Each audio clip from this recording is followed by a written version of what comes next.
Sebelum ada Bitcoin, ternyata ide tentang uang digital sudah muncul sejak tahun 1980-an. Mulai dari konsep e-cash, sistem pembayaran digital yang gagal, sampai komunitas chipher pun yang percaya bahwa privasi adalah hak mutlak manusia. Di bab ini kita bakal ngebahas asal-usul ide gila tentang uang di internet yang waktu itu dianggap mustahil. Salah satu pionirnya adalah David Chaum dengan proyek DigiCash. Walaupun gagal, dari sinilah bibit munculnya uang kripto tumbuh. Komunitas chipher pun lalu mengembangkan ide soal decentralisation dan anonimitas, yang nantinya menginspirasi lahirnya Bitcoin. Kalau kamu suka cerita ini, jangan lupa share ke teman-teman biar makin banyak yang tahu sejarah awal kripto. Subscribe juga, karena di bab berikutnya kita akan masuk ke kisah misterius pencipta Bitcoin. Yuk diskusi di komen. Menurut kamu, kenapa DigiCash gagal? Lalu tiba-tiba tahun 2008, muncul white paper berjudul Bitcoin, a Peer-to-Peer Electronic Cash System. Ditulis oleh sosok misterius bernama Satoshi Nakamoto. Programmer jenius? Grup rahasia? Atau agen pemerintah? Hingga hari ini, identitas Satoshi tetap jadi misteri. Dunia diguncang, uang digital tanpa bank, tanpa bisa dihentikan.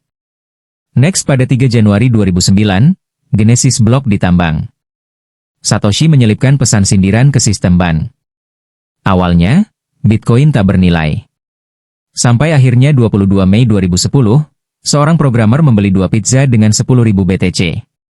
Transaksi ini jadi legenda, membuktikan Bitcoin bisa dipakai sebagai uang sungguhan. Setelah itu popularitas Bitcoin justru meledak gara-gara dipakai di Silk Road, pasar gelap online terbesar saat itu.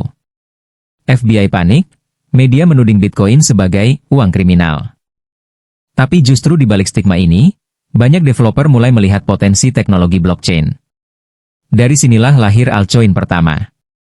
Setelah Bitcoin, muncul altcoin seperti Litecoin dan Ripple.